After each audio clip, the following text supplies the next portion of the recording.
नमस्ते व्यूअर्स, फिर से आपका स्वागत है एक और नए पॉडकास्ट में।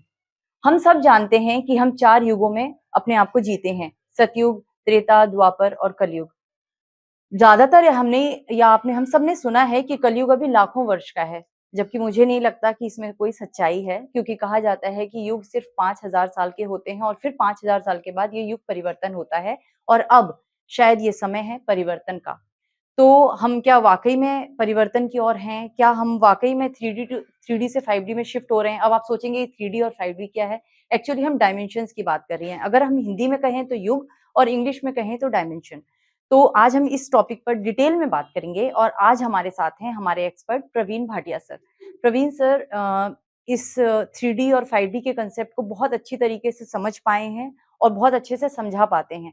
तो आज के हमारे एक्सपर्ट हैं प्रवीण सर। तो चलिए इस पूरे टॉपिक को डिटेल में उनके साथ डिस्कस करते हैं कि कैसे हम युग परिवर्तन की ओर बढ़ रहे हैं और क्या सच में हम सतयुग की ओर बढ़ रहे हैं। प्रवीण सर, आपका बहुत-बहुत स्वागत है। Thank you very much. Sir, हमने जनरली सुना है कि युग परिवर्तन होते हैं। हम सब ने सुना है कि 4 युग होते हैं, सतयुग, त्रेता, द्वापर और फिर कलयुग। और अभी जैसा मैंने आपकी वीडियोज़ में देखा, आप कहते हैं कि हम शिफ्ट होने वाले हैं, यानी कि युग परिवर्तन होने वाला है। लेकिन लोगों का मानना है कि कलयुग तो अभी लाखों वर्ष का बचा हुआ है। तो आप कैसे कह सकते हैं कि युग परिवर्तन होने वाला है? जी, ये बहुत अच्छा क्वेश्चन है। इसके 2 पार्ट हैं। मैंने शब्द यूज़ किया है युग परिवर्तन क्योंकि ये शब्द पॉपुलर था। व्हेयरएज़ रियलिटी में कॉन्शसनेस शिफ्ट नेक्स्ट चेतना के नेक्स्ट आयाम पे जा रही है। अगर मैं कहता आयाम परिवर्तन तो लोग कन्फ्यूज़ हो जाते, तो इसलिए मैंने ये शब्द यूज़ किया। वास्तविकता में चेतना नेक्स्ट आयाम पे जा रही है और हम धरती पे जो रिलीजन है, इनकी बहुत सारी टीचिंग समय के साथ मैनिपुलेट हुई हैं। इसी टीचिंग में एक है कि युग का समय। इंडिया में महान योगी हुए थे श्री युक्तेश्वर गिरी, ऑटोबायोग्राफी ऑफ योगी परमहंस योगानंद जी ने लिखी, उनके गुरु थे। उन्होंने उस समय बताया था कि कलयुग खत्म हो चुका है, द्वापर युग हो चुका है। 18 सेंचुरीज़ में जब लाइट भी नहीं थी, तब उन्होंने बताया था कि आने वाले समय में कितने टेक्नोलॉजिकल एडवांसेस होंगे। सो एनीवे जो कलयुग का जो कॉन्सेप्ट है ये डिस्प्यूटेड है, क्योंकि कई लोग मानते हैं कलयुग खत्म हो चुका है। और इसका जो सेकंड पार्ट है 4,32,000 साल की अवधारणा, ये कहाँ से आई? ये धर्म का मैनिपुलेशन है। अगर महाभारत का जो काल द्वापर युग वो इतना हज़ारों सालों में था, तो ये लाखों में कैसे हो गया? Hmm, hmm, that hmm. Is a manipulation. और ये सिर्फ़ हिंदू धर्म में नहीं है, सभी धर्मों में है। आप अगर इस्लाम की बात करो, तो वो कहते हैं कभी प्रलय होगी या जजमेंट डे होगा, हिसाब होगा। कब होगा? जब एक-एक कब्र से 70-70 हज़ार मुर्दे निकलेंगे। ओहो! सो दैट मीन्स इतना लंबा समय बता दो जो किसी ने सोचा भी ना हो। अगर हमारी जनरेशन आज की 4,32,000 साल किसने देखे हैं? 70-70 हज़ार मुर्दे कब निकलेंगे? ये हमारी रियलिटी कॉन्शसनेस क्रिएट करती है। उस रियलिटी में एक मैनिपुलेशन का बीज डालना, दैट इज़ अगर ये लोग समझ सकें तो हम इस कॉन्शसनेस शिफ्ट को बहुत आसानी से जल्दी से कर सकते हैं। ओके। तो सर, आपका जो मानना है, जैसे मैंने आपकी वीडियोज़ में देखा, आप कहते हैं कि अभी हम 3D में हैं और हम 5D में शिफ्ट होने वाले हैं। 3D को आप क्या कलयुग से कंपेयर करते हैं या 3D का क्या मतलब निकाला यस, जाए? It is beyond that. सतयुग और कलयुग की अवधारणा के भी बियॉन्ड की ये धारणा है, इसीलिए मैं कहता हूँ कि ये आयाम का परिवर्तन है। अभी ह्यूमन कॉन्शसनेस कैसे रियलिटी को परसीव करती है, अगर आप साधारण शब्दों में अपने दर्शकों को बताना चाहें, अभी हम इस समय बात कर रहे हैं, एक कॉन्शसनेस है, हमारा जगत है, परिवार है, जॉब है। हम सो जाते हैं, सपना प्रकट हो जाता है, कंप्लीट नया जगत। डीप स्लीप में चले जाते हैं, दोनों डिसअपीयर हो जाते हैं। क्यों? एक ही कॉन्शसनेस 3 रियलिटीज़ क्रिएट करती है जिसको हम परसीव करते हैं। अभी तक की कॉन्शसनेस जिस रियलिटी को परसीव करती है, वो थर्ड डायमेंशनल की रियलिटी है। इसके बियॉन्ड फोर्थ है, लेकिन मैं 5D क्यों कहता हूँ? ये क्वेश्चन होगा। हुँ। मरने के बाद का जो जीवन है, वो इसी से जुड़ा हुआ है। हम जीवन-मरण के चक्र में फँसे हुए हैं। कॉन्शसनेस एक नई रियलिटी को परसीव करती है मरने के बाद। इन दोनों से अगर हम मुक्त हो जाएँ, दैट इज़ 5th डी। तो दैट इज़ व्हाई इसको हम 5th डी कहते हैं। तो फिर 4th डायमेंशन वो कहाँ रह गई? कहाँ रह गई? क्योंकि अगर हम थर्ड में होते हैं या फोर्थ में होते हैं शरीर के साथ, या मरने के बाद का जो जीवन है, इसमें हम इसमें थोड़ा-सा एक अंतर है। थर्ड डायमेंशन हम इसलिए कहते हैं क्योंकि यहाँ पे हम स्पेस और टाइम में बंधे हुए हैं। हम एक समय में एक ही जगह हो सकते हैं और एक इसके मूव नहीं कर सकते। अगर कहीं डिस्टेंस है तो टाइम ट्रैवल करना पड़ेगा। एक स्पेस और टाइम में एक जगह हो सकते हैं। फोर्थ डायमेंशन में स्पेस और टाइम की बाउंडेशन नहीं है। वो हुँ, हुँ, हुँ। सूक्ष्म शरीर होता है। तो बिकॉज़ ऑफ दैट, लेकिन फिर भी वो इसी का पार्ट है। दोनों मिलके हम एक जेल में हैं, मैं अक्सर ये कहता हूँ, अगर इस जेल से हम बाहर निकल जाएँ, हुँ। वो चेतना का नेक्स्ट स्तर है। तो जितना आपकी बातों से मैंने समझा वो मुझे ये क्लियर जो मैं समझ पा रही हूँ, आप थोड़ा से क्लियर कीजिए कि 3D ये है जहाँ हम इस शरीर के साथ अभी बैठे हैं, राइट? और 4D वो है जहाँ हम अपने सूक्ष्म शरीर के साथ होते हैं। यानी कि अगर हम कहें तो सोने के बाद जो हमारे सपने होना या हमारे आउट ऑफ बॉडी के एक्सपीरियंस होना, वो 4th डायमेंशन में होती है, राइट? जी। हम इसको इस तरह भी कह सकते हैं क्योंकि हमें सूक्ष्म शरीर के जो अनुभव होते हैं, वो सिमिलर टू मरने के बाद क्योंकि हमारा सूक्ष्म शरीर ट्रैवल भी करता है, एस्ट्रल ट्रैवल या एक्स्ट्रल एक्सपीरियंसेस जो होते हैं, वो उसके सिमिलर हैं। और नॉर्मली लेकिन 4 डायमेंशन टर्म्स इस श में यूज़ होता है मरने के बाद का जीवन। अच्छा, यस। ओके। लेकिन दोनों मिलके ही इस जेल को बनाते हैं। अच्छा, तो कायदे से हम भी इस समय जेल में हैं और 5th डी यानी कि 5th डायमेंशन में जब हम जाएँगे तो हम इस जेल से आज़ाद हो जाएँगे। बिल्कुल। और ये जेल जो है ओरिजिनल की कॉपी है। हुँ, हुँ। असली जो ब्रह्मांड है, ये उसकी कॉपी है। ये उसकी कॉपी जैसे सिमुलेशन होता है, फ्लाइट सिमुलेटर है, तो उसमें फ्लाइट का जो असली फ्लाइट नहीं होती लेकिन उसकी एक कॉपी है। ये जगत उसकी कॉपी है कुछ एक्सपीरियंसेस करने के लिए और क्या अंतर है 3D और 5D में मोस्ट इम्पोर्टेंट क्वेश्चन होगा, इस सिमुलेशन में हम वो हमारी कॉन्शसनेस एक्सपीरियंस कर पाती है जो अदरवाइज़ पॉसिबल नहीं है ह्यूमैनिटी के लिए। और आप सोचो कितने दर्द का अनुभव हो, बीमारी का अनुभव हो, बिछड़ने का अनुभव, कमी का अनुभव, ब्रह्मांड में अनंत है। किसी चीज़ की कमी नहीं है, बीमारी नहीं है, लेकिन उसका एक्सपीरियंसेस करने के लिए सिमुलेशन टाइप का एक जेल बनी हुई है। और ये जेल में जब हम फँस गए तो इसलिए फँस गए क्योंकि यहाँ पे इसका रूल है कि जब तक हम इसको पूरी तरह एक्सपीरियंस नहीं कर पाएँगे, तब तक ये टूटती नहीं है। क्योंकि हमारी कॉन्शसनेस उस रियलिटी को कंटीन्यूअस क्रिएट करती रहती है। तो सर ये सिमुलेशन जो है आपने बताया ये क्रिएट ही क्यों किया गया? कुछ ये जो एक्सपीरि चक्रव्यूह कह सकते हैं ना इसे हम? Yes, yes. ये चक्रव्यूह बड़ा अच्छा क्वेश्चन है। चक्रव्यूह इसलिए क्रिएट किया गया क्योंकि कुछ एक्सपीरियंसेस करने की फैसिलिटी नहीं थी। अगर किसी को ये कहा जाए कि ब्रह्मांड में अनंत है, तो वो कहता है मैं तो नहीं मानता। कैसे एक्सपीरियंस करें कि पीड़ा क्या है? कैसे लोग सेपरेशन में जी सकते हैं, अगर सब कुछ एक है तो? उसको फैसिलिटेट करने के लिए हमारी कॉन्शसनेस का ये एक सेगमेंट है जो धरती पे 3 डायमेंशनल का जीवन है। और सर आपकी एक मैंने वीडियो देखी थी उसमें आपने बताया था कि अगर हम गीता जो हमारी गीता ज्ञान है, जो हमारे सनातन धर्म की कहेंगे बेस है, उसमें आपने बहुत सुंदर एक एग्ज़ाम्पल दिया था कि जैसे श्री कृष्ण अर्जुन को कहते हैं कि तुम अगर मुझे समझोगे तो शायद तुम सब कुछ समझ जाओगे। तो क्या वो भी लगभग वो 5D का ही मैसेज दे रहे थे वहाँ भी? एग्ज़ैक्टली जो सारी टीचिंग है अगर उसको कोई डिकोड कर पाएगा, तो वो इस मुक्ति की बात करते हैं। अगर आप सोचो सनातन धर्म में किस एक शब्द को स्पिरिचुअलिटी में सबसे ज़्यादा यूज़ किया गया है, माया है। हुँ, ये जगत माया है। हुँ। क्यों वो माया है? क्या ये रियल नहीं है बॉडी? क्या हमें दर्द का जो अनुभव होता है रियल नहीं है? हमारे परिवार वाले रियल हैं कि नहीं है? यही माया है क्योंकि ये सिमुलेशन है। सपना रियल है कि नहीं है? जब तक आप सपने में हैं, वो रियल लगता है। जाग जाते हैं, सपने से हँसी आती है। एग्ज़ैक्टली सेम है, पूरी तरह सपना नहीं कह सकते लेकिन समझने के लिए। ये जगत माया है, ये रियल नहीं है। जो ये समझ जाता है भगवान भी यही बताते हैं और सारे शास्त्रों की टीचिंग सिर्फ़ यही बताती है लेकिन बहुत सारी टीचिंग समय के साथ भ्रष्ट हो गई। उसका जो एसेंस है वो गायब हो गई है। सर, आपको ऐसा नहीं लगता कि भगवान ने हमारे साथ कुछ नाइंसाफ़ी कर दी? अगर सतयुग होता, सब कुछ कितना अच्छा होता। ये कलयुग में जहाँ चारों ओर इतनी क्राइम और इतना नेगेटिविटी है, उसे जी। देखकर ऐसा लगता है ना मुझे मतलब पर्सनली जो मेरी फीलिंग है वो यही कहती है कि काश मैं कभी इस युग में ना होकर हमेशा सतयुग तक ही रहती, तो कितना अच्छा होता। सब कुछ वहाँ कितना अच्छा है, तो क्यों ये नर्क बनाया गया? जी। पहली बात तो ये एक्सपीरियंस करने के लिए बनाया गया था। समय के साथ ये इतना होता गया लेकिन जो आपका क्वेश्चन है, जब जब भगवान ने बताया कि अधर्म की हानि होती है, तब तक मैं प्रकट होता हूँ, तब युग परिवर्तन होता है। ये जो पीक जिसको आप देख रही हैं, वास्तव में ये अधर्म की पराकाष्ठा है। बिल्कुल। इससे लोअर लेवल कभी नहीं आया जो लोग अगर आप सोचते हो कि 4,32,000 साल बाद पराकाष्ठा होगी, ये मैनिपुलेशन है। आप समझें ट्रांसह्यूमनिज़्म के ऊपर कितने पास हम हैं, इसका रिस्क आप नहीं समझ पा रहे हैं। एक ह्यूमन, उसके इमोशन खत्म हो जाना, सिर्फ़ गुलाम बन जाना, सिर्फ़ वो एक मैट्रिक्स को बैटरी की तरह सर्व करना, ये ह्यूमैनिटी के सबसे निकृष्टतम एक्सट्रीम हो सकती है, अधर्म इससे ज़्यादा नहीं हो सकता। और मैं एक और एग्ज़ाम्पल भी बताता हूँ, मुझे लगता है सबको जानना चाहिए, स्पिरिचुअलिटी सिर्फ़ पहाड़ों में, हिमालय में बैठ के ध्यान करना नहीं है, हमारा जीवन है। जीवन और स्पिरिचुअलिटी एक ही है। इस जीवन में क्या हो रहा है, इस बजट में 9 टू 14 इयर्स की गर्ल्स को पूरी स्कूलिंग में सर्विक्स कैंसर के लिए वैक्सीन लगा रहे हैं। हुँ, इससे पहले हमने ये वैक्सीन देखी है, ट्रांसह्यूमनिज्म को इम्प्लीमेंट करने के लिए इनफर्टिलिटी को बढ़ावा दिया जा रहा है, ये अच्छा। जानना। और ये बहुत डार्क एजेंडा का हिस्सा है, तो इसीलिए अधर्म की पराकाष्ठा है, इसीलिए धर्म उदय होगा। अच्छा, आपने एक अच्छा ये बताया है, मुझे इसी से रिलेटेड एक क्वेश्चन मेरे माइंड में आ रहा है। आपने बताया कि हम बिल्कुल चरम पर हैं, जब हम देखते हैं कि एक 8 महीने की बच्ची के साथ रेप हो रहा है, एक बुज़ुर्ग 89 इयर्स की जो लेडी है उसके साथ रेप हो रहा है, तो ये मतलब बिल्कुल सच में चरम है, इससे इंसान इससे ज़्यादा कुछ और गिर नहीं सकता।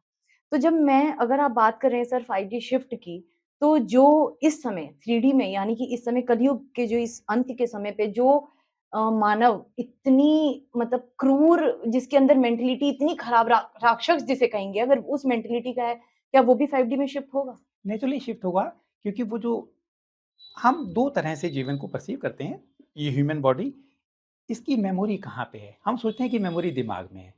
यस, दिमाग उसको खाली फैसिलिटेट करता है, जैसे आप मोबाइल से बात करते हो, लेकिन क्लाउड में जो रिकॉर्डिंग है, वो कहाँ पे है क्लाउड? आकाशिक जिसे कहते आकाशिक हैं। रिकॉर्ड है। इस आकाशिक रिकॉर्ड में अभी तक की चेतना का डेटा बैंक इस तरह का ही है, जिसमें सफरिंग, सेपरेशन और एक दूसरे का शोषण, उसका ये आधार बदल रहा है। जैसे-जैसे आधार बदलेगा, it is a very beautiful cycle. हम चेंज हो रही है कॉन्शसनेस, आधार बदल रहा है, उस आधार को वो लोग रीड कर रहे हैं जो अभी स्पिरिचुअलिटी में आप मान सकते हो कि नहीं आए। हुँ, इस तरह ये साइकिल बदलती जा रही है। पिछले 3 सालों में जो कुछ हुआ, बहुत बड़े परिवर्तन हुए हैं, लेकिन कुछ लोग कहते हैं परिवर्तन अभी दिख नहीं रहे ग्राउंड लेवल पे। मैं आपको आगे भी एक्सप्लेन कर सकता हूँ कि क्यों नहीं दिख रहे, लेकिन आपके क्वेश्चन को शॉर्ट करते हुए, ये एक्सपोनेंशियल फेज़ है, लोग बदल रहे हैं। जब वो बदलते हैं, उसकी आकाशीय रिकॉर्ड चेंज होता है, उसके कारण फिर बदलते हैं। ये एक्सपोनेंशियल फेज़ में ह्यूमैनिटी कॉन्शसनेस शिफ्ट हो रहा है। तो सर अभी तक हमने बात की 3D और 5D शिफ्ट के बारे में। इन दोनों में मुख्य क्या अंतर है 3D और 5D में? एक अगर हम जनरल टर्म में अपने व्यूअर्स के लिए मतलब बताना चाहें तो आप अपने व्यूअर्स को बताएँ कि 3D और 5D में क्या मुख्य अंतर है? 3D और 5D में इतना बड़ा अंतर है कि इसको कंप्रीहेंड ही नहीं कर सकता हमारा logical mind. It is beyond that dimension, क्योंकि माइंड जो है वो कॉन्शसनेस का ही हिस्सा है। कॉन्शसनेस नेक्स्ट लेवल पे जा रही है। जो ये कॉन्शसनेस अभी तक अगर इतना परसीव करती थी, इसके बियॉन्ड की जो ये एक डायमेंशन है। फिर भी लोगों के दिमाग में कुछ तो क्वेश्चन होंगे, आपका अगर हर थॉट मैनिफेस्ट हो, तो वो युग कैसा होगा? उस युग में क्या आपको नौकरी करनी पड़ेगी? क्या आप बीमार होगे? क्या आप किसी दूसरे का शोषण कर सकते हो, जब ये अंडरस्टैंडिंग के बाद कि सारा जगत एक ही है, कोई इसके बाहर नहीं है। तो ये डायमेंशंस हैं, और इस डायमेंशंस के लिए एक रिक्वायर्ड प्योरिटी चाहिए। जब आपके थॉट मैनिफेस्ट होते हैं, तो कि आप किसी का अहित ना कर सकें, इसके लिए कॉन्शसनेस तैयार हो रही है, और ये बहुत बड़ी पावर है। इस पावर के साथ रिस्पॉन्सिबिलिटीज़ जुड़ी हुई हैं। इसी को मैं कहता हूँ कि ह्यूमैनिटी स्वधर्म का पालन करने के लायक की चेतना में आ रही है। वो हुँ। स्वधर्म किताबों का लिखा हुआ नहीं, कि इस किताब में लिखा है कि सिर ढको, इस किताब में लिखा है सच बोलो, नहीं। जो रिक्वायर्ड है स्वधर्म है, उसको पालन करने की चेतना तैयार हो रही है, वही नेक्स्ट चेतना का स्तर है। तो लॉजिकल माइंड इसको कॉम्प्रिहेंड नहीं कर सकता, लेकिन जितना अच्छा आप सोच सकते हो, लोग पढ़ाई नौकरी करने के लिए नहीं, अपनी क्रिएटिविटी के लिए करेंगे, पूरा समाज। जॉब की रिक्वायरमेंट नहीं है, अबंडेंस है, हर एक के लिए ज़रूरत से ज़्यादा है, ऐसी डायमेंशन है वो। अच्छा सर, मैं अपने इस टॉपिक से हटकर आपसे एक क्वेश्चन करना चाहूँगी। जैसे मैंने इससे पहले एक वीडियो बनाया था, एक पॉडकास्ट किया था अपने एक एक्सपर्ट के साथ, उसमें हमने बात की थी आत्मा की। हम सब आत्मा हैं, राइट? इस बॉडी में हम सिर्फ़ अपना पार्ट प्ले करने आए हैं। मैंने उसमें अपने एक्सपर्ट से पूछा था कि आत्मा कोई तो बहुत अमीर घर में जन्म ले रही है, कि कोई एक गरीब परिवार में जन्म ले रही है, रोड के साइड में पल-बढ़कर वहीं शरीर छोड़ रही है। तो एक आत्मा एक बहुत रिच फैमिली में गई, सारे सुविधा उसको जब से वो पैदा हो रही है, golden spoon in the mouth जिसे कहेंगे उसे मिल रही है। एक आत्मा उस रोड के साइड पैदा होकर, उस धूल की ज़िंदगी में जीकर वहीं खत्म, उसे कुछ पता ही नहीं कि अच्छा और बुरा क्या है। तो ये क्यों होता है? इतना डिफरेंस क्यों है? जी, ये एक सिमुलेशन है। हुँ, इसको समझने का सिर्फ़ एक ही तरीका है कि एक भी कोई हीरो है, हम फ़ेमस हीरो का नाम लेते हैं अमिताभ बच्चन। जी। अलाप मूवी में बहुत गरीब बना, अस्थमा हुआ और वो इलाज नहीं करा सकता था। इसी मूवी में बहुत रिच बना, दीवार या जंजीर में। तो इसमें से कौन-सी बात, क्या फ़र्क पड़ा उस अमिताभ को? कुछ शायद भी। कुछ भी नहीं तो रोल प्ले था। एग्ज़ैक्टली। इन सिमुलेशन में हर एक कुछ एक्सपीरियंसेस करने के लिए इस सिमुलेशन में आया है। गरीबी एक एक्सपीरियंस है, अभाव एक एक्सपीरियंस है, और बहुत अमीर होके एरोगेंट होना, पावर को यूज़ करना एक एक्सपीरियंस है। उसकी आत्मा ने इस एक्सपीरियंस को करने का संकल्प लिया या उसकी डिज़ायर थी, वो डिज़ायर यहाँ पे प्रकट हुई। और इसको मैं कर्म के हिसाब से ही बता सकता हूँ, जैसे कर्म का सिद्धांत सारे धर्मों में है। कर्म सिर्फ़ मेमोरीज़ हैं, सिर्फ़ डिज़ायर्स हैं। किसी से बदला लेने की डिज़ायर तो ऐसे सर्कमस्टेंसेस बना दिए जाएँगे आपके लिए कि आप उससे बदला ले सको। और रिच होने की डिज़ायर, ये सारी डिज़ायर हमें इसी लूप में रखती हैं। पहला क्वेश्चन था कि सिमुलेशन से बाहर क्यों नहीं निकल पाते? जब तक सिमुलेशन में एक भी डिज़ायर है, तो सिमुलेशन कंटिन्यू करेगा, क्योंकि कॉन्शियसनेस उस रियलिटी को क्रिएट करने के एफर्ट करती रहेगी। Okay. So it is only experience. अमीर होने का या गरीब होने का, सड़क के किनारे होने का, इससे कोई भी फ़र्क नहीं पड़ता, क्योंकि वो सिर्फ़ एक रोल कर रही है। तो यानी आत्मा हर एक्सपीरियंस को फ़ील करना चाहती है, जीना चाहती है, जब तक वो उस एक्सपीरियंस को फ़ील नहीं करेगी, शायद वो नेक्स्ट स्टेप पर जा नहीं पाएगी। एग्ज़ैक्टली, कुछ लोगों के वो इवोल्यूशन का सहारा बनता है, इसीलिए बीमार होना भी कोई बुरा नहीं है, वो एक एक्सपीरियंस है, पीड़ा का एक एक्सपीरियंस है। और आपने 2 बार रेप शब्द यूज़ किया, रेप और उसकी सफ़रिंग का भी एक्सपीरियंस है, जिसके साथ होता है प्रोबब्ली वो उससे इवॉल्व हो जाता है, वो कभी दोबारा इसको नहीं करता। तो ये हुँ, दोनों हुँ। सब एक्सपीरियंसेस हैं। अभी तक की कॉन्शियसनेस इस इवोल्यूशन के फेज़ से जब जाती थी, बहुत स्लो प्रोसेस है, कोई भी मुक्त नहीं हो पाता। कुछ डिज़ायर के बैगेज के साथ वो धरती पे पैदा हुआ और कुछ उसने उनको काम किया, कुछ और बन गई। तो ये तो बढ़ती जा रही है। इसीलिए कॉन्शियसनेस शिफ्ट में सारी मेमोरी ह्यूमैनिटी की इरेज़ होने वाली है। अब ये it's a good news, it's not a bad news. इस न्यूज़ से आप अपनी सारी डिज़ायर्स के सीड्स जो हैं, वो सारे बर्न हो जाएँगे और आप ज जन्म और मृत्यु से मुक्त हो। और मैं आपको गारंटी से बता सकता हूँ, हम एक ट्रांज़िट फ़ेज़ में हैं, 5th डायमेंशन अभी प्रकट नहीं हुई। इसके फ़ेज़ में अभी भी कोई चाहे तो वो कर्म से मुक्त हो सकता है। अभी तक चॉइस है। आप मानना चाहते हैं, कर्म को मानें, पुराने स्लो प्रोसेस से इवॉल्व हों, या आप मुक्त हो जाएँ हमेशा के लिए। ये अभी हो चुका है। हुँ। जो भी बच्चे धरती पे इस समय पैदा हो रहे हैं, वो पुरानी मेमोरीज़ के बर्डन से मुक्त हो रहे हैं, क्योंकि शिफ्ट के हम बहुत पास आ चुके हैं। अच्छा सर, अभी हम जब शिफ्ट्स की बात कर रहे हैं, डायमेंशंस की बात कर रहे हैं, तो एक और क्वेश्चन मेरे माइंड में आता है कि अगर हम सतयुग को देखें, तो सतयुग हर तरफ सुख, शांति, मतलब राजाओं वाली ज़िंदगी, अच्छे सुंदर से गोल्डन के महल, कोई वॉयलेंस नहीं है। लेकिन अभी कलयुग में हम देखें तो इतनी आत्माएँ हैं, मतलब पॉपुलेशन की अगर आप बात करें, तो पॉपुलेशन मतलब कंट्रोलेबल नहीं है और सतयुग में पॉपुलेशन बहुत कम होती है। तो अगर हम शिफ्ट हो रहे हैं, तो जो इतनी आत्माएँ हैं, वो उस युग में कैसे जाएँगी? फिर तो वहाँ भी पॉपुलेशन का भंडार हो जाएगा, जी, उस युग में। ये इस ब्रह्मांड में अनंत है। इसको आप कॉम्प्रिहेंड नहीं कर सकते। एक छोटा-सा सोलर सिस्टम में हम हैं, और उस लॉजिकल माइंड से हम सोचते हैं कि धरती पे इतने लोगों के लिए पर्याप्त नहीं है। हम लोग सिटी के लोग हैं। सिटी के लोग पॉपुलेशन का एक्सप्लोजन देखते हैं, क्योंकि गाँव के सर्कमस्टेंसेस खराब हैं। लोग शहरों में जॉब करने आते हैं और हमें हर जगह भीड़ दिखती है और संघर्ष दिखता है। धरती पे अभी की सिचुएशन में भी ओवर पॉपुलेटेड नहीं है। सेकंड पॉइंट है, मैं थोड़ा-सा टच करता हूँ, ये कंट्रोवर्शियल टॉपिक है, मैं ज़्यादा इसको नहीं छेड़ना चाहता। मूवी में अगर एक सिमुलेशन है, इस सिमुलेशन को मूवीज़ की तरह अगर हम देखें, तो बैकग्राउंड में कुछ कैरेक्टर चाहिए होते हैं जिनका कोई रोल नहीं होता। किसी भी मूवी में देखो, 2 सेनाएँ लड़ रही हैं, पीछे सैनिक खड़े हुए हैं। There is no nothing to do. Important character है, बाकी भीड़ है उसको रियल बनाने के लिए। These are called NPCs, non playing characters. इस रियलिटी को बनाने के लिए इसमें जो ये कैरेक्टर्स हैं, ये कैरेक्टर डिसअपीयर हो जाएँगे, because they are android, they are not human, they are just background, इस रियलिटी को क्रिएट करने के लिए। तो हुँ, बस इतना ही जानना काफ़ी है। They will okay. Disappear simply. अच्छा सर, अभी आपने बात की शिफ्ट की, तो आप ये भी बताएँ, क्लियर करें कि कैसे कोई अपने आप को 3D से 5D चेतना की ओर ले जा सकता है? यस, ये शिफ्ट हो रहा है। इस हुँ, शिफ्ट को अभी खाली फ्रंट रनर फ़ील कर पा रहे हैं। पूरी ह्यूमैनिटी फ़ील नहीं कर सकती। अगर आप भी इसको, जो लोग देख रहे हैं, अगर कुछ लोग जो रेज़ोनेट कर रहे हैं, व्हाई दे आर रेज़ोनेटिंग? क्योंकि उनके अंदर का जो समय है वो उसको अट्रैक्ट करता है। बहुत सारे लोग हो सकता है इसको अभी नकार दें।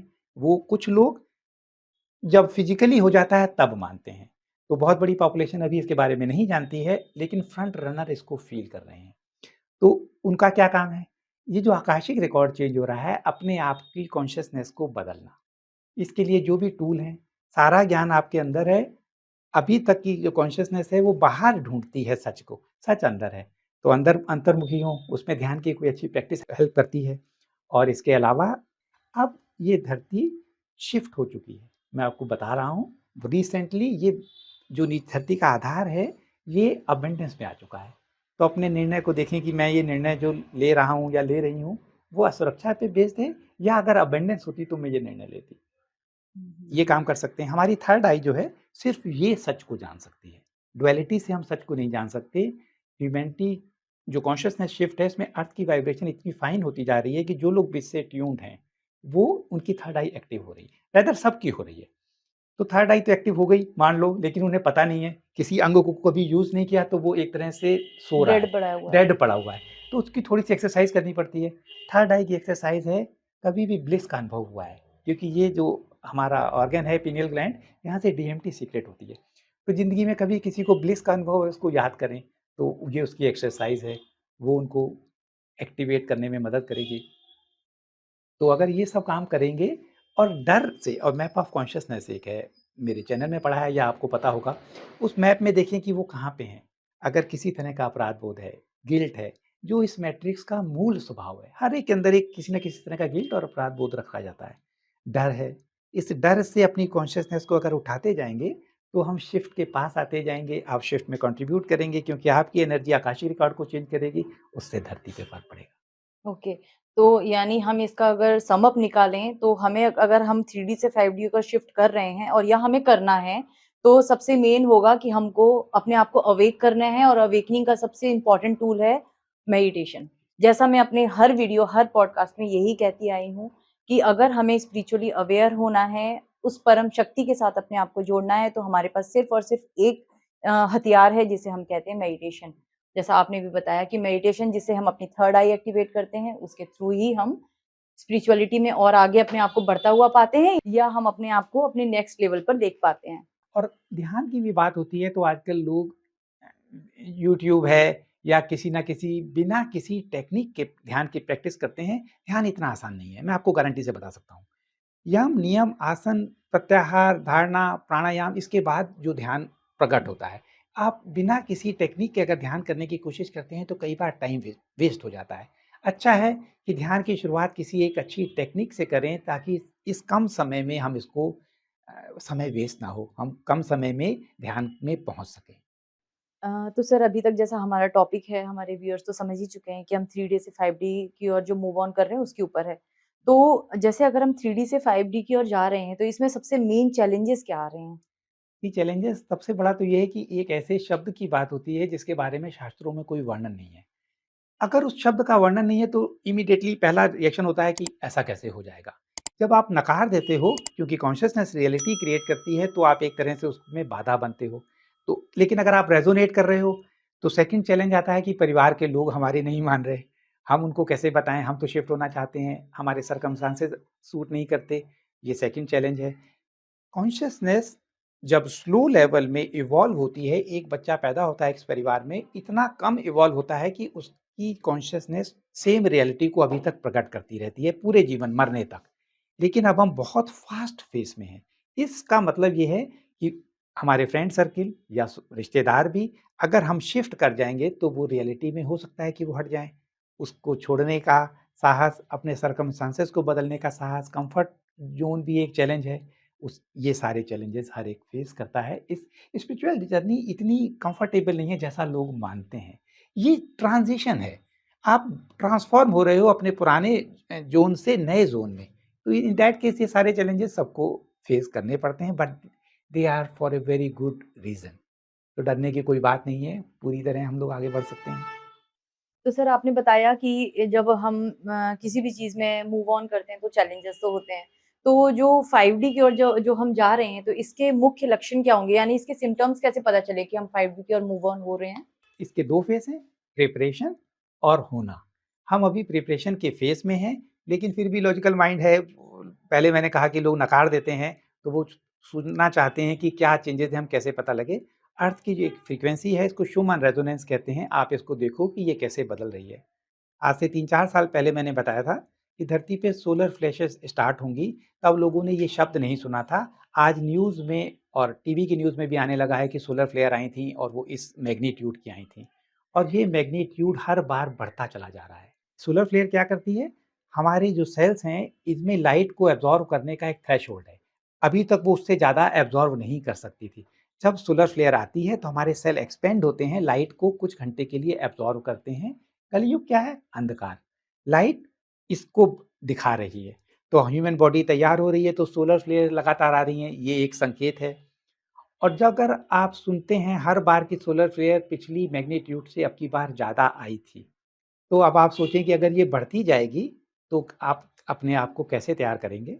सोलर फ्लेयर हमारे न्यूरॉन्स को एक्टिवेट कर रही है। धरती पे अभी तक 2.2% सिर्फ न्यूरॉन की एक्टिविटीज़ थी। अब ये पिछले 6-7 महीनों में बढ़ के 4% हो रही हैं। इतनी तेज़ी से एक्स्पोनेंशियल हो रहा है। आने वाले समय में आप सोचो एक ह्यूमन अगर ये 4% से 8% हो जाएगी, तो वो कैसे होगा? इसी तरह हमारा डीएनए एक्टिवेशन स्टार्ट हो गया, जो अभी 10% सिर्फ माना जाता है, बाकी 90% जंक, ये भी इम्प्रूव हो रहा है। तो ये सारे संकेत हैं शॉर्ट में जो ये बता रहे हैं कि ये परिवर्तन हो रहे हैं। तो व्यूअर्स, जैसा अभी अभी तक आपने प्रवीण सर को सुना कि कितनी इनकी लेवल है, मतलब 5D को समझने की और हमें समझाने की कितना अच्छा ये प्रयास कर रहे हैं। तो अगर आप प्रवीण सर को और ज़्यादा सुनना चाहते हैं, इनके द्वारा बनाए गए वीडियोज़ को और देखना चाहते हैं, तो आप इनके चैनल पर विज़िट कर सकते हैं। युग परिवर्तन 5D शिफ्ट ज़रूर जाइए और देखिए, सर के इतने इंटरेस्टिंग वीडियोज़ हैं और आपको भी बहुत नॉलेज मिलेगी उससे, सर से आप जुड़ सकेंगे। तो सर अभी फिर हम अपने टॉपिक पर आते हैं। तो जैसे आपने बताया कि हम 3D से 5D में शिफ्ट कर रहे हैं, तो स्पिरिचुअल लोग कैसे इसमें अपना रोल प्ले कर रहे हैं? इस 5D में जो हम शिफ्ट हो रहे हैं, तो 3D से 5D का ये जो ट्रांज़िशन है, इसमें हम जैसे जो स्पिरिचुअल लोग, मैं अपने आप को पता नहीं स्पिरिचुअल कहूँ या ना कहूँ, लेकिन हाँ, मुझे अच्छा लगता है ये सब कुछ। तो स्पिरिचुअल लोग किस तरीके से अपना रोल प्ले कर रहे हैं जी, इसमें? आपने बड़ा अच्छा क्वेश्चन पूछा है क्योंकि ये स्पिरिचुअल वर्ड भी बहुत ब्रॉड अम्ब्रेला में है। आपने अपने आप को स्पिरिचुअल कह के बोला है, तब मैं इसका उत्तर कुछ और देता। अदरवाइज़ धरती पे इतना मैनिपुलेशन है कि बहुत सारे फेक गुरुज़ जो सो कॉल्ड स्पिरिचुअल पीपल हैं, they are not interested into awakening. क्यों? क्योंकि हायरार्कीज़ का सिस्टम उन गुरुज़ को पसंद नहीं आता। लेकिन मुझे आपकी बात बड़ी अच्छी लगी कि स्पिरिचुअल हमारे जैसे स्पिरिचुअल, मैं अपने आप को स्पिरिचुअल मानती हूँ। हम ही क्रिएट कर रहे हैं, बिकॉज़ हमारी डिज़ायर क्रिएट करती है। हमारी डिज़ायर इस अधर्म से अ, थक चुकी है। Exactly. Our consciousness is creating this reality, इसमें हम कंट्रीब्यूट कर रहे हैं और आने वाले समय में ये सो कॉल्ड जो गुरु, हीलर और डॉक्टर बेरोज़गार होने वाले हैं। हाँ, राइट, क्योंकि 5D में उनकी कोई उनकी ज़रूरत कोई ही नहीं ज़रूरत है, नहीं है। क्योंकि हम बीमार नहीं होंगे तो डॉक्टर भी नहीं होंगे, राइट? अच्छा सर, आप 5D की, जैसे अभी हमने इतनी सारी चर्चाएँ की 5D के बारे में हमने बात की, तो जो ये 5D है, अगर हम इसको एक हिंदी के टर्म में बोलें तो सतयुग, जो सब कुछ गोल्डन गोल्डन अच्छा-अच्छा होना है। तो अगर हम इसमें जाते हैं, सतयुग में जाते हैं, तो क्या तब भी हम इतने ही अवेयर और अवेकन रहेंगे या हमारी उस टाइम पर लेवल कुछ और होगी? नेचुरली बढ़ जाएगी या बदल जाएगी। जगत क्या है? जगत कॉन्शसनेस का प्रोजेक्शन है। जब ये कॉन्शसनेस ने इस जगत को अभी तक प्रोजेक्ट किया है, जब ये जगत बदल जाएगा, कॉन्शसनेस बदल जाएगी, तो ऑल टुगेदर डिफरेंट वर्ल्ड होगा। मैं थोड़ा-सा इसको डिटेल में ऐसे ही बताता हूँ। जैसे आप क्या एक सपने में दोबारा जा सकते हो? सपना कहाँ से प्रोजेक्ट होता है? आपके अंदर से। हाँ, सही है। सारे आपके कैरेक्टर सपने के अंदर होते हैं, वो आपने क्रिएट किए हैं। बिल्कुल ऐसे ही ये जगत जिसको हम एक्सपीरियंस कर रहे हैं, हम ऐसा हमारे अनुभव में हम ऐसा मानते हैं अधिकांश लोग कि हम शरीर छोड़ देंगे, धरती, चाँद, सितारे ऐसे ही रहेंगे, हम खाली रीइन्कार्नेट होके यहाँ पे आते रहेंगे, जाते रहेंगे, ये ऐसे ही चलता रहेगा। ये मिथ है, ये अच्छा। सच नहीं है। वास्तविकता में ये जगत आप अंदर से बाहर प्रोजेक्ट हो रहा है, कंप्लीट जगत। जब कोई आँखें बंद कर लेता है, ये जगत डिसअपीयर हो जाता है, प्रलय हुँ, हो जाती है। हुँ। जब आँखें दोबारा खुलती हैं, जगत फिर प्रकट हो जाता है, उस मेमोरी के साथ। सेम वे जो कॉन्शसनेस जब शिफ्ट हो जाएगी, तो एक नए ब्यूटीफुल जगत इसमें से प्रकट होगा। बिल्कुल डिफरेंट होगा, इसीलिए मैं कहता हूँ कि इसको माइंड कम्प्रिहेंड नहीं कर सकता, बिल्कुल न्यू होगा। हुँ, हुँ, हुँ। और इसीलिए मैं कहता हूँ कि जैसे आपका पहले क्वेश्चन था कि इतने सारे अधर्मी लोग हैं या तो वो उनका क्या होगा? हुँ, क्योंकि ये जगत हमारे एक्सपीरियंस करने के लिए अंदर से प्रकट हो रहा है, जैसे एक सपना। जब हम ये नया सपना क्रिएट करेंगे, इसीलिए तो पूरा मानव जाति उस सपने में होगी, नेक्स्ट चेतना के स्तर पे। ओके। और सर, मैंने ना कुछ वीडियोज़ देखे थे, कुछ लोगों के नियर डेथ एक्सपीरियंस जैसे मैंने देखे, तो मुझे पता नहीं कि आप इसका मेरे मतलब मेरा क्वेश्चन आपके सामने ये रखना उचित है या नहीं, फिर भी मैं रख रही हूँ, कि मैंने कुछ लोगों के नियर डेथ एक्सपीरियंस देखे, उसमें वो बताते हैं कि हम ऐसी दुनिया में गए, वहाँ वो कहते हैं हम 5 साल रहे, लेकिन कायदे से जब उनको इधर की तरफ जब हम अपनी इस धरती पर देखते हैं, तो वो 10 से 15 मिनट की ही उनकी डेथ मानी गई है। ऑन पेपर्स, लेकिन वो कहते हैं हम वहाँ 4 साल 5 साल रहकर आए, तो यानी टाइम बिल्कुल एक तो डिफरेंट है वहाँ पे डायमेंशन का अगर हम बात करते हैं तो। और प्लस वो बताते हैं कि वहाँ सब कुछ इतना ह्यूज था, बहुत बड़े पेड़ थे, बहुत बड़ी महल थे, या बहुत सुंदर गार्डन था, मतलब वो उस ब्यूटी को डिफाइन नहीं कर सकते। इतना चेंज कैसे हो जाता है उस तरफ जब वो कुछ सेकंड्स के लिए या कुछ मिनट्स के लिए जाते हैं तो? जी, ये भी बहुत इंपॉर्टेंट क्वेश्चन है शिफ्ट को समझने के लिए। इसके 2-3 एस्पेक्ट हैं। पहला तो एस्पेक्ट है टाइम। आपने शिफ्ट में डिफरेंस पूछा था कि 2 में क्या डिफरेंस है? एक जो ह्यूमैनिटी थर्ड डायमेंशन में टाइम को लीनियर परसीव करती है। इसके लिए पास्ट, करंट मोमेंट और फ्यूचर है। किसी जैसे एक पिक्चर में बहुत सारे फ्रेम हैं, 3 घंटे की मूवी में, तब हम किसी भी फ्रेम को आगे-पीछे कर सकते हैं। ये खाली समझाने के लिए मुझे लगता है कि इससे ज़्यादा बोलूँगा तो ओवर हो जाएगा। But time linear next dimension में नहीं है और हम मल्टी डायमेंशनल हैं, ये 2 अंतर पहले मैं बताना भूल गया तो इसके साथ आ गए। इस डायमेंशन में जैसे एक सपना जब आप देखते हो, साइंटिस्ट मानते हैं कि जो मैक्सिमम सपना होता है उसकी लेंथ 4 मिनट होती है, लेकिन जो एक्सपीरियंस करता है उसको बहुत लंबा वो सपना लगता है। हाँ, जैसे पूरी रात सपने में ही बीती है। एग्ज़ैक्टली सेम वे जो हमारा धरती पे जीवन है और जो उस डायमेंशन में समय का फ़र्क इतना ज़्यादा है।